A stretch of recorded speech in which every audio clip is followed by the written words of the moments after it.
What is good, everybody? Back at it again with another video. And like I said last week, this is going to be grading each team's offseason. I'm going to do one NFC video and one AFC video.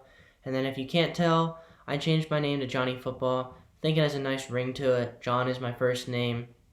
Um, and unless Johnny Manziel maybe, copyrights this and says, I don't know, I'm broke, I need money or something because I spent it all on drugs and ruined Cleveland again. Um, you can take my 53 followers. But anyway, getting right into it, I'm going to start with Washington just because I know it's where a lot of my fans are. I say fans like I have millions of followers, but anyway, I'm going to do Washington here because I have been asked a lot of questions about what I think of the players. And so, starting off with Jamin Davis, picked at number 19 overall.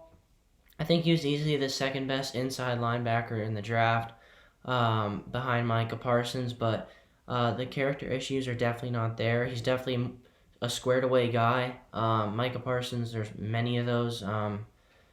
It takes me a long time to go through all of them. But I think Jamin Davis, I think he's that type of player that Ron Rivera is going to like. As you can see, it says check out the highlights from versatile Kentucky linebacker. He's great in pass coverage, and he's going to be great at run stopping, but especially because of how great our defensive line is. I think that's going to be an easier transition for linebackers. For many linebackers have been drafted in the past just because he's got great run stoppers like Deron Payne and Jonathan Allen, and then Montez Sweat and Chase Young off the edge. So I think that's going to make his job a lot easier. I think on paper, you never know what's going to happen, but on paper, I think he's easily our best linebacker right now. And then the second round, they took Sam Cosmi. I believe this is before they signed Charles Leno. So I think a lot of people thought he'd start at left tackle, but then he signed Charles Leno, who's I think started every game for 3 years at left tackle. Could he move over to right tackle? Potentially, because Cosmi is very athletic for a tackle. So maybe we'll see that. Maybe Cosmi, because of his athleticism, is able to transition to the right side. I think it's maybe a gimme because they cut Morgan Moses that Cosmi starts.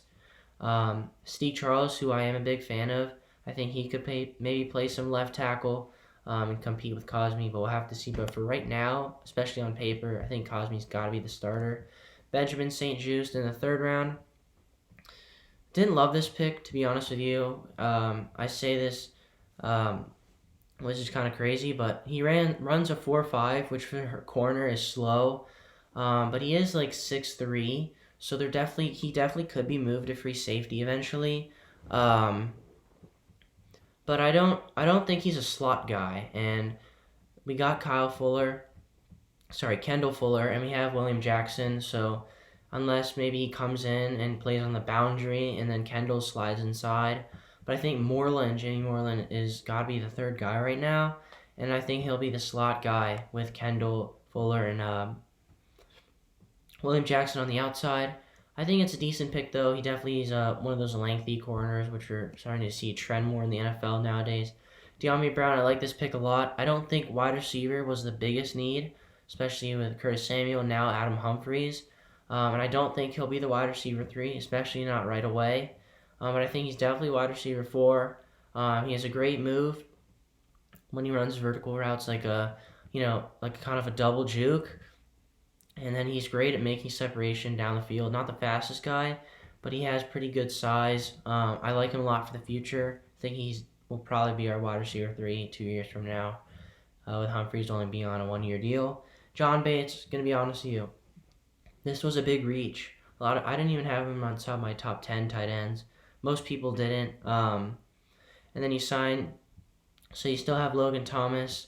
I don't know. I know backup tight end is important, especially when you lose a bum like Jeremy Sprinkle. But Sammy Reyes, there's high hopes for him. I don't know. I don't think he sees the field much. I bet he'll probably be the third tight end. And I'm blanking on the other guys. Tamarick Hemingway, so he'll probably compete with him. And then there's another guy. Is it Ricky Seals-Jones? I don't know. I'll look that up after. Tell you about it next video. But yeah, I don't know if he'll start. He'll definitely not start. I don't even know if he'll be the number 2 tight end. Derek Forrest, a little bit of a reach considering the other safeties on board, but I think he's a solid safety. I don't think he's going to play, though, much with Cam Curl, Landon Collins, signing Bobby McCain, and then Jeremy Reeves in there as well, so maybe he'll be the fifth safety. Karen Cheeseman in the sixth round. Nick Sundberg retired, or he's cut, I'm not exactly sure, but he's gone. So you get your long snapper, the GOAT Cameron Cheeseman. I had like a podcast video for the end of my year project thing, um, and I reached out to him trying to like get a sponsor thing because he only has like 5,000 followers. I don't know, because he's a long snapper, but he didn't respond. Um, Still like him though because his name's Cheeseman. William Bradley King, don't know really anything about him, so I'm not gonna try to make something up about him. But Shock Tony, I do know. He had 10 sacks in college, and so you had a guy like him with Matt Ioannidis, who's going to be a rotational guy. Chase Young, Montez Sweat, obviously as starters. This is a guy that in a couple years could be a very good rotational pass rusher, and like Tim Settle was last year, I think down the line this could be a guy that is pretty solid and could be our third D lineman. And then Dax Milne, BYU receiver. Um, you know, when you're competing with guys like Cam Sims, Kelvin Harmon, Steven Sims for that fifth spot or sixth, I think he could make it, but I don't think he's going to play much of an impact this year. Move on to Arizona here. Zayvon Collins was their pick. It was a little surprising, and if I had looked closer into it, I wish I mocked this because I saw guys like Daniel Jeremiah, like a lot of the guys who had inside information had this one mocked. Just like Isaiah Wilson last year, he was ranked like a third round talent, but he wound up going to the Titans in the first round. And for the people who are like, oh, it's gonna be so sick, like size on size, he's so massive. And then you add Derrick Henry. It wasn't a good fit at all, and he actually got COVID twice. Almost jumped off the balcony at a party, some type of drugs, and then was driving over 100 miles an hour and then crashed and then punched through the top part of his car and then was running away, but he got caught because he's like 400 pounds. Zayvon Collins, though, your Jordan Hicks replacement, a little similar to Isaiah Simmons in the sense that he's big at 6'5", 260. I'm not saying Isaiah Simmons is, but he's not just, one thing. He's an outside linebacker, but so he can rush the passer a little bit, but he's very good in zone coverage too. Not as good as a pass rusher as oh my gosh, I'm forgetting the name. Who did they have last year? He had 10 sacks. All right, I'm forgetting the name, but he was on the Panthers now. Hassan Reddick, there you go. So not as good as a pass rusher as Zayvon Collins. Zayvon Collins is not as good as a pass rusher as Hassan Reddick is. Come on, Siri. Nope. But he's definitely better in coverage. And then you got your first round pick from 2 years ago now in Isaiah Simmons. So I like what they're building. You add Chandler Jones in the mix now, J.J. Watt. I really do like this Cardinals team. Rondale Moore. I think this is the only one in the second round that I got right.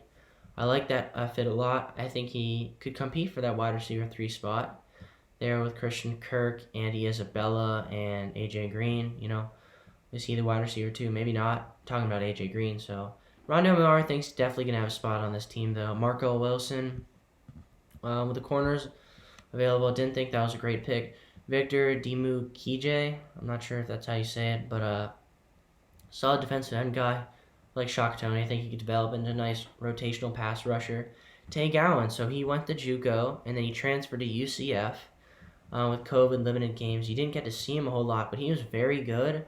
Someone that I thought could go as early as third round, but I definitely didn't see him being, available in the sixth round. And this is a guy cutting Patrick Peterson. I know they got Byron Murphy. I know they signed Malcolm Butler, but this is a guy that really could surprise people. I know L'Jarius Sneed last year was a fourth round pick, but Tank Allen could really surprise people, and I wouldn't be surprised if he starts a decent amount of games for them this year and is really good. James Wiggins, solid safety out of Cincinnati, and then Michael Mennett, second or third string center for them probably. I'm not going to do this by conference just because I'll be strolling around, but I'm going to go to Atlanta next, and then I'll skip to Carolina. Just gonna do all the NFC teams. So Atlanta. Oh wait, I didn't give them these teams off-season grades. So Washington, I'm giving an A. I just think the only thing that's holding that back is um, quarterback. I know people want to hype up Ryan Fitzpatrick, but he's not the guy. He's 50, and he's never really been good, and he's only been good for short periods. And then you're like, oh, maybe we got something here. And then next year he gets a contract, and he's always been a bust. You look at his stats, and like they're not impressive at all. And like you're not, it's like, oh, everything's not stats. I don't even think he's been to the playoffs, and if he has, he's never won a playoff game. So I'm not big on that. Heineke, I think, is outperforming him right now, and I think there's a good chance Heineke starts, and if not, Fitzpatrick, there's going to be games where he throws 4 touchdowns, 400 yards, and then he's going to throw 4 picks. So Heineke is definitely going to see the field, and I think, there'll be a situation where Fitzpatrick plays bad against a team that we should beat. Heineke comes in, maybe don't win, but he proves that, like his one game wasn't a fluke. Kyle Pitts, though, and then Arizona, I'm going to give an A-. They didn't address the secondary as much as I think they should have, but you get J.J. Watt, Chandler Jones back. Isaiah Simmons, I think, can have more of a role. Trading for Rodney Hudson. Getting Brian Winters. You had your third-round pick last year, Josh Jones. He was supposed to go in the first round, but he fell because of a medical condition. But he's fine. So, that's a guy that could play left guard. Brian Winters, he signed from the Bills. He could start at right guard. They also have Justin Pugh, Rodney Hudson, arguably the best center in the league, maybe behind Corey Lindsey, but for a long time period, he's definitely been the best center in the league. And then DJ Humphries and Kelvin Beachum were very good last year. Rondale Moore. I think the Cardinals get an A-. I'll be faster with these, though, as we go along. Kyle Pitts, probably the best player in the draft. He's such a physical freak. And you say 6'6", 245, though, and you look at him, it's like he looks really, he doesn't look that big for, a receiver. You look at him and you say, that's Julio Jones. And ironically, they traded Julio Jones away. Richie Grant, I think he'll be starting probably right away next to Deron Harmon. Maybe he'll have to earn it with Eric Harris there. So maybe he starts at corner, either on the boundary or in the slot. Jalen Mayfield, really young. I think he's 20 years old, so a not as good Penei Sewell, but there's definitely potential there. When he's out of his rookie contract, he'll be 24, 23 maybe. I think he's really good. Does he start? Potentially. See how they work their offensive line after losing Alex Mack and Caleb McGarry not being very good. Darren Hall, I just didn't think he was a good enough corner with the ones on the board, especially for a team that really needs secondary help. Drew Dahlman could start at center very easily. You don't have much there. Maybe Matt Hennessy moves over and plays center. Taquan Graham, solid guy to Texas, but with Marlon Davidson and Gray Jarrett, I think at best he's the third D tackle. And then, I don't even know how to pronounce that guy's name. Avery Williams, not too familiar with. And then Frank Darby, solid receiver in the 6th round. But passing on a quarterback after you trade Julio Jones away, you kind of went into rebuild mode. You didn't even get a first-round pick, but then you draft Kyle Pitts. I honestly don't really get what the Falcons are doing, and I give them a C- this year. So not the Ravens. We'll jump to the Panthers. J.C. Horn. So a lot of people did not think the Panthers were going to take a corner. A lot of people thought it'd be QB or Rashawn Slater, assuming Penei Sewell was off the board. But you take the corner with the most potential in the draft, as people would say. Actually, I guess that's not true. Caleb Farley is the best and has the most potential, but Farley, there's just too many injury concerns. So Horn versus Surtain, I think it's you take a team like the Panthers, we're not going to be the best right now, so you take a guy like Horn who has more potential down the road. And this is great for a guy like Dante Jackson, super underrated corner. He signed A.J. Boye, Troy Pride in there. So they definitely really improved their secondary. Terrace Marshall. I didn't think wide receiver was the biggest team need. I know they lost Curtis Samuel. They did sign David Moore, who's an underrated receiver from the Seahawks last year. They got DJ Moore and Robbie Anderson, but from trading down and getting him, I think that's very good value. Brady Christensen, I think, could have gone as high as the back end of the first round. I think this was phenomenal value.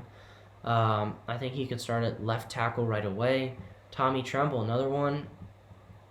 Their starting tight end last year was Ian Thomas, probably the worst starting tight end in the NFL. They got Dan Arnold from the Cardinals. But Tommy Tremble, he could very much start. And I think like in dynasty leagues as a big time sleeper. Chuba Hubbard, I know everyone's like hyping this up. Dude, like he's not gonna play. Like unless Christian McCaffrey gets hurt, I mean I guess that's not that big of an if. But unless Christian McCaffrey gets hurt, like they're not gonna waste McCaffrey's contract and play Chuba Hubbard. And like McCaffrey's a do-it-all back. It's not like he's just one skill. So I mean, fourth round running back when you have McCaffrey, the best running back in the NFL, I think. I don't know. Davion Nixon, one of the best interior pass rush defensive tackles in the draft. I thought that was a great value. Keith Taylor, one of my favorite players in the whole draft. I think he's super underrated. He's a guy I really wish Washington would have covered. I watched him in the Senior Bowl. Definitely skinny, but so there is tackling concerns and maybe injury concerns down the road. But just as like he's very physical for his size, and as a guy who can play man coverage, just a guy who's in coverage, maybe on like passing downs. I think you got a lot of potential there with him.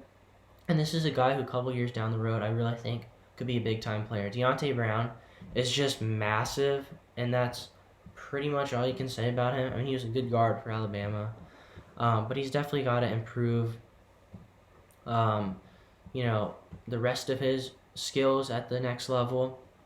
But I think he's solid. I think he can be a starter in the next couple of years. Shi Smith, like him a lot. I think he could be, no Terrace Marshall, the wide receiver 3, but I guess he'll be the wide receiver 5, wide receiver 4. Special teams, though. Thomas Fletcher, they get their long snapper, no Cameron Cheeseman. And then Phil Hoskins, I have no idea who that is. Chicago. Oh, and then the Carolina Panthers, though, I give them an A. You get Hassan Reddick. Brian Burns is already a stud in the opposite edge. Derek Brown. I really like what they did, and you take a chance on Darnold. And for a former first-round pick, it really wasn't that much. And the Bears, so you get Justin Fields, my quarterback 2 in the class. Trade up to get him. I mean, they just got to pray and hope that they don't ruin him by playing him right away. But he's finally their franchise quarterback. Tevin Jenkins. So I like Tevin Jenkins a lot. I think this value in the second round is an absolute steal. I think he's someone who should have gotten drafted at 17 overall by the Raiders. I don't know if the Raiders did 17. But instead of taking Leatherwood, the Raiders definitely should have taken Tevin Jenkins. But the problem here is they're going to move him to left tackle, and he really does not have that athleticism to do that. And they cut Charles Leno, who's now with Washington. They didn't sign Morgan Moses, so not really sure what they're doing. They cut Kyle Fuller. They signed Desmond Trufant. I mean, I don't know. And then Larry Borum, he could be decent. Maybe he'll start, honestly. Khalil Herbert, really good running back with a lot of potential for the future. But David Montgomery, Tariq Cohen, and then he signed Damian Williams. Should have been Super Bowl MVP from 2 years ago with the Chiefs. Is he gonna? He's in a crowded backfield. Is really what it is. Daz Newsome could be that wide receiver 3, competing with Anthony Miller. Thomas Graham, I think, was really good value. And then Chrissy Tonga for BYU, also really good. Or Harris, thought it was also really good value. So I like these picks. I didn't think their offseason approach was the best, and I don't think, what they did enough to make their O-line good.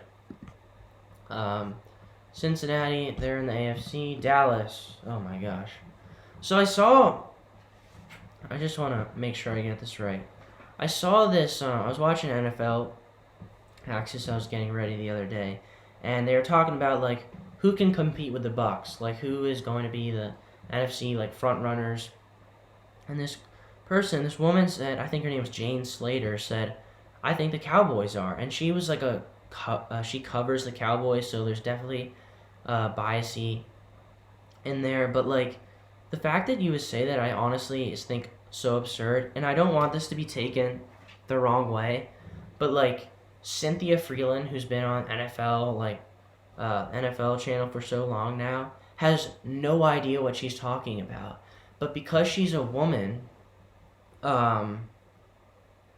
she stays. And like, that's not trying to, like, there's tons of guys who are idiots too. But there's tons of women out there who know way more about football than Cynthia Freeland.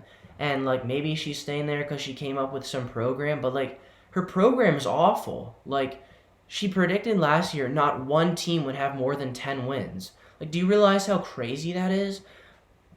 Like, nothing is just stats. And like, when you put things through like your simulator, like, no. And I don't know. I just think like,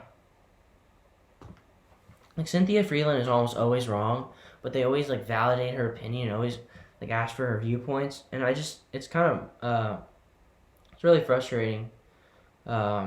Quick rant there, I know, but the Cowboys are definitely not contenders. People are like, their secondary is actually not bad. They have Chidobe Awuzie. He's not on the team anymore. He signed with the Bengals, their number one corner. And I said this, I'll say this in my next video with Asante Samuel. Just because Stephon Diggs is a beast in the NFL and he has a brother named Trayvon Diggs, that does not mean Trayvon Diggs is really good. Like, when people see like, oh, Junior, or like connections, like, people get so much more hype, but they're really like Asante Samuel Jr. Like, people were like, yeah, I remember watching his dad play when I was little. Yeah, but he's not like his dad, and you don't know that. And it was like, oh, he's such a steal. Like, Los Angeles is always trying to hype up their market. They're like, oh, he's such a steal in the second round. Not really. That's about where he was projected to go. And I mean, you remember his dad watching him play, and for people that are confused that, yes, I think his dad was 17 or 18 when he had Asante Samuel Jr. So just getting that confusion out of the way, I had to look that one up myself. But I mean, like, Trayvon Diggs, people were like, oh, steal. Like, no, it wasn't. That was like, I mean, Trayvon Diggs is nothing special, and he really didn't show that he was last year at all. And he had like 2 interceptions in one game when Carson Wentz had a receiver on the 20-yard line, and he threw it into the end zone both times. So I don't want to hear that Trayvon Diggs was good at all last year, because he was horrible, okay? No. But anyway, Micah Parsons could be kicked off the team any minute for drugs or, being really cocky and bullying people at Penn State. But besides that, best linebacker in the class, really talented. And if he can square himself away, the drugs, I kind of said that, kind of rolled off the tongue. I don't know if that's true, but if he can square himself away, he's really good. Kelvin Joseph, though, this is a guy who's just had problems out the wazoo already. Punched his coach in the mouth at LSU, transferred to Kentucky. He's a rapper, boss man fat. He's got a huge ego, just like Micah Parsons, even worse. And he's a second-round pick, not as talented. I do think he's a really good corner, but when you hear those things, is he going to be that good in the NFL? Because of his ego, playing for the Dallas Cowboys, I'm not sure. And then, so this is maybe the worst third round in NFL history. Osa Odigizua, so D-tackle, that's not the bad pick. That was a solid pick. But Chauncey Golston, most people, like, draft people, like, analysis people, hadn't even heard of him. Like, people like YouTubers and stuff like that. And I had no idea who he was. I cannot believe he was picked in the third round. Most people wouldn't have even been surprised if he wasn't drafted. And then Chauncey Golston and Deshaun Wright, no idea, or I barely knew him. He just has long arms, which Dan Quinn likes. But that doesn't make a whole lot of sense. I mean, those are 2 horrible picks. And the fact that, so maybe this Deshaun Wright was a pick after the Lions, but The fact that you passed on Ifeatu Melifonwu, I know you signed Kelvin Joseph, but Ifeatu Melifonwu 3 times. I think he's better than Kelvin Joseph, Ifeatu Melifonwu. Ifeatu Melifonwu, corner out of Syracuse, drafted by the Lions. I think is a top 3. I think was a top 5, top 6 corner in the draft, and that a team that's so desperate at corner needed them. I can't believe he passed up on him so many times, and there's no character issues there or anything at all. Great guy, 6'3". He's that length, but he's actually good. I think he's gonna ball out for the Lions. Jabril Cox. So they're gonna move him to corner. They were saying that's what he's drafted as. But if that's not true, if he's gonna be playing linebacker, you drafted Micah Parsons. You got Lane Vander Esch, and you have Jalen Smith. So where would he play in your 4-3? I'm not really sure. And even if you played in a 3-4, he'd be your rotational inside linebacker. I don't get that pick a lot. I think he's a steal in the 4th round, but doesn't make a lot of sense because you have Micah Parsons. Josh Ball, Simi Fehoko is a really good receiver, but because of the stacked wide receiver class, fell to the 5th round. Then Israel Mukwamu is a better corner than Nashawn Wright. That was a good pick in the 6th round. I didn't know they got him. So they got some corners that can compete, but their O-line is overrated. I know they're getting guys back healthy, but then they don't have Doug Free and Travis Frederick anymore. And their defense, there's still so many question marks. Detroit. Dallas for the offseason. I'll give them a B-. I think that's a little generous maybe. But you got Dak back, most importantly. We lost Jadobi Awuzie. Your draft was weird. But to the Lions, I'm going to give them an A+. And I know it's like, well, the Lions are horrible. Yeah, but for their situation, what Dan Campbell was walking into, I think they almost made the best out of it. Penei Sewell, you pick at number 7. So I called this one out when I saw it live, but I'm not sure if I had this one mocked. So I think I had Jamar Chase.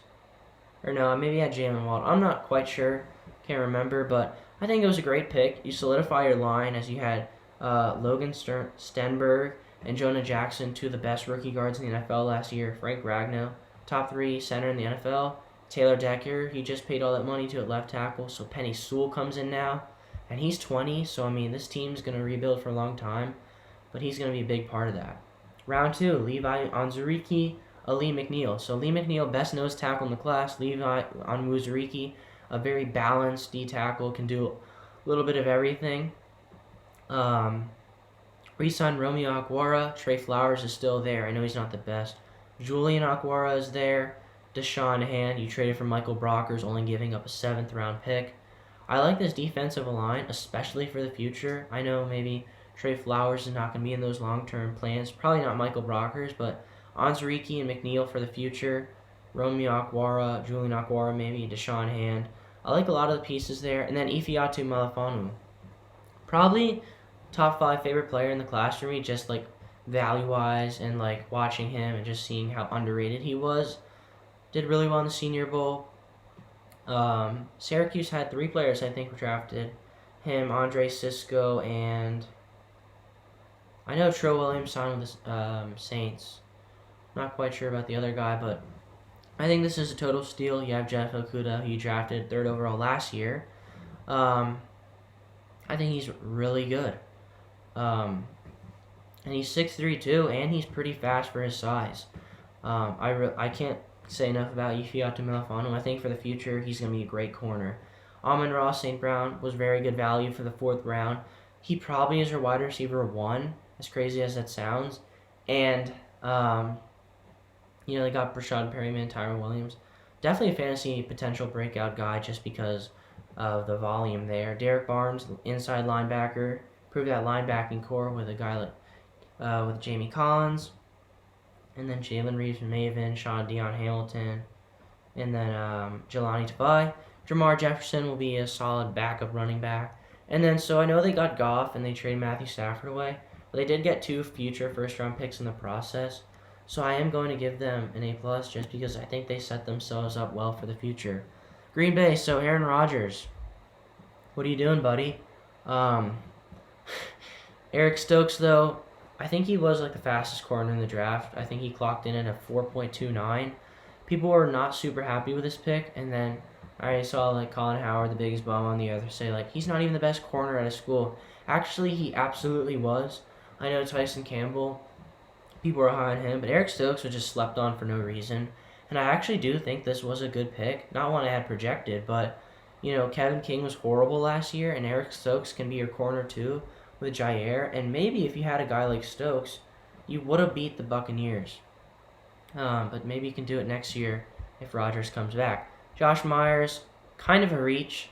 So his teammate Wyatt Davis is a lot better, but because of injury, got getting injured in the final game, fell to the third round. But I know they need center potentially more, even though Elton Jenkins could play that position. There's a little bit of a reach, and then you take him over a guy like Creed Humphrey who went to the Chiefs. So, decent pick. Nothing special, though. Just a solid center, maybe guard. Amari Rodgers, Rodgers to Rodgers, kind of like Richard Rodgers when he was the tight end there. I think he could be the wide receiver, too. But probably a 3, competing with Marquez Valdes-Scantling. And then Alan Lazard in the mix. And then I honestly, Kylan Hill. But I didn't really know any of the other guys they drafted. And it was kind of a weird one. Horrible offseason. They paid Kevin King and Marcedes Lewis more money than Juju. And I know it's like, well, he re-signed with his team, Juju. But they weren't aggressive at all. And I don't like Aaron Rodgers. And I think he was kind of being a baby. But, like, whether he plays or not, if you believe in Jordan Love, like, what are you doing, really, in free agency? It's kind of mind-boggling, the things they do. But at the end of the day, that game was on Aaron Rodgers. He did not play well. People like to remember that Tom Brady threw 3 picks that game, and Rodgers did nothing when he got the ball. All the way, boom, to the Rams. I give the Packers like a D+, because Rodgers probably isn't returning. Rams. I think the Rams are super overrated. I really do. So you lost John Johnson, really good safety for you, and then you lost one of the best slot corners to the Browns, both to the Browns, and Troy Hill. Didn't do anything to replace those guys. You lost your starting center to the Chiefs, Austin Blythe, and right guard, and your interior is already weak. And then you trade for Matthew Stafford, going all in. You lose your D-tackle, Michael Brockers, your rotational guy, and Morgan Fox. You lose your best linebacker, Samson Ebukam. Like, if Aaron Donald goes down, I know they got Jalen Ramsey and Darius Williams, but this defense is not good at all. They have horrible linebackers, no depth at corner outside of their front two. Horrible defensive line besides Aaron Donald. Then Leonard Floyd, most overrated linebacker, edge rusher in the league. I don't even know if he's top 30, to be honest with you. And then, so you got all these needs. D-line besides Aaron Donald, linebacker, slot corner, /safety, line. You go Tutu Atwell, who's 5'9", 150 pounds. So I'm taller than him, and I weigh 20 pounds more. I mean, he's basically like, what, Deshaun Jackson, who you got in free agency? Like, I don't get it at all. And then you still have Van Jefferson there. I think that was a horrible pick. I gave that pick an F. Ernest Jones, is he your best linebacker? Maybe Micah Kaiser is. I mean, gosh. Bobby Brown, I think, was a solid pick. Robert Rochelle. Jacob Harris, wide receiver, tight end at UCF. Jake Funk. I mean, these were horrible picks. But the one you had to capitalize on, your second and third round picks, didn't really pop out. And then you go all in on Stafford, who, by the way, never won a playoff game, never won a division title. I think he's the most overrated quarterback in the NFL in the past decade. People think he's tough, but he's never won when it matters. And I just want you to hear this stat, because so Tom Brady last year against the Saints, Week 1 and Week 9, he lost twice. Against the Bears, Week 5, he lost. Against the Rams in Week 11, he lost. Against the Chiefs in Week 12, he lost. And then against the Vikings, Giants, Packers, He did not play well. So in those games, this was Tom Brady. 9 interceptions to 10 touchdowns. And then with a pressure rating of 1 touchdown, 3 interceptions, and 45% completion rate. Well, you probably don't even remember that, but because Tom Brady won the Super Bowl. But what Tom Brady did was they didn't even make the first seed in their division, but he won when it mattered. You can say all you want about Tom Brady. I'm not the biggest fan of him, but he wins when it matters. Matthew Stafford has never done that, and you got all this pressure on him with no quarterback aside. This roster is much worse than it was last year. And then you look for the future. You don't have any first-round picks again. And I know people are like, well, they're going to invest in their O-line. But are they? Because in 2 years from now, is Andrew Whitworth still going to be good? Probably not. What? He'll be 40. Aaron Donald will be 2 years older. Jalen Ramsey will be 2 years older. They didn't do anything in the draft. I mean, they're going to have more expensive salaries, more rookies to pay. I don't get it at all, and I'm really not high on them at all this year. Next is Minnesota. You know, maybe I'll just cut it after Minnesota just because this video is taking longer than I thought it would. But Minnesota, and I give the Rams, I give them a C, because I think if Matthew Stafford if he doesn't take them to the Super Bowl, I think it's a failure. Vikings, though, I give them an A+, and you can say, well, you love Kirk Cousins, and that is true, but it's not why.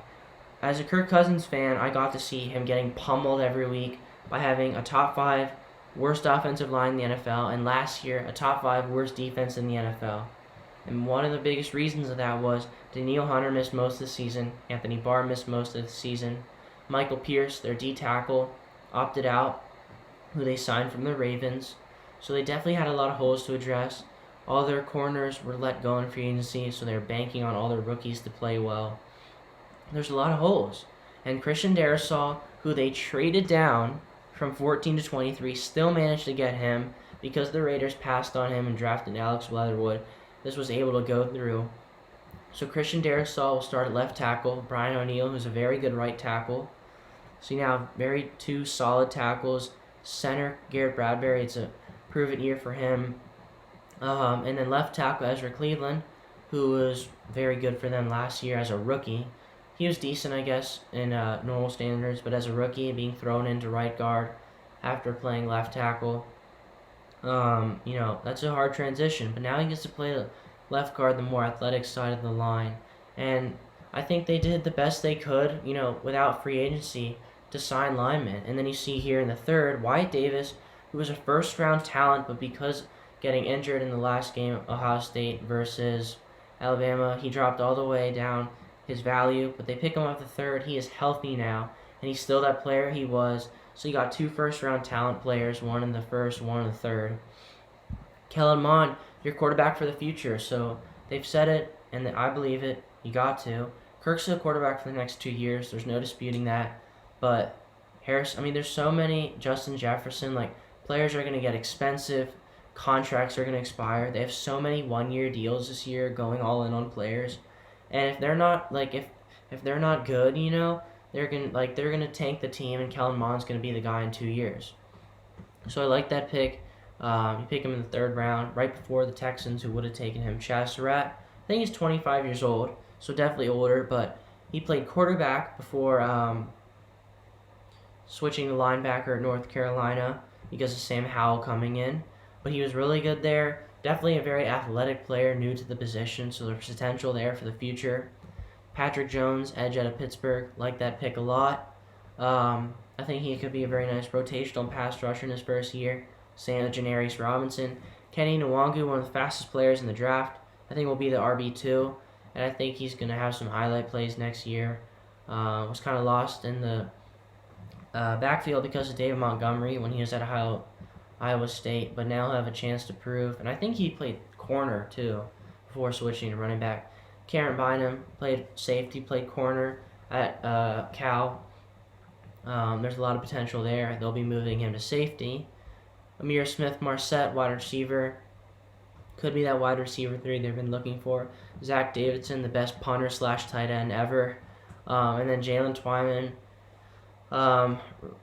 Not the steal a draft. I know who are saying that. It's not true. But he is very good, especially for that value. And then you add this on top of signing Patrick Peterson, Mackenzie Alexander, Rashad Breeland. You sign Dalvin Tomlinson, one of the best nose tackles in the NFL. Sheldon Richardson, one of the best D tackles with a pass rush. Danielle Hunter comes back. Anthony Barr comes back. Harrison Smith will no longer have to babysit the younger corners. Xavier Woods, one of the only good players from the Cowboys secondary you sign. There's a lot of talent on this roster and a lot of one-year deals. So it's an all-in year for the Vikings. And Kirk's going to have to prove it, and I think he can. But I think this is a dark horse team, and I'm giving them an A+, like I said. This is going a lot longer than I thought it would, so I'm going to do a part 2 to this, and I guess I'll do 2 parts to the AFC as well. But let me know what you guys thought. Tell me what you thought about Washington's offseason, and I'll see you guys in the next one. Peace.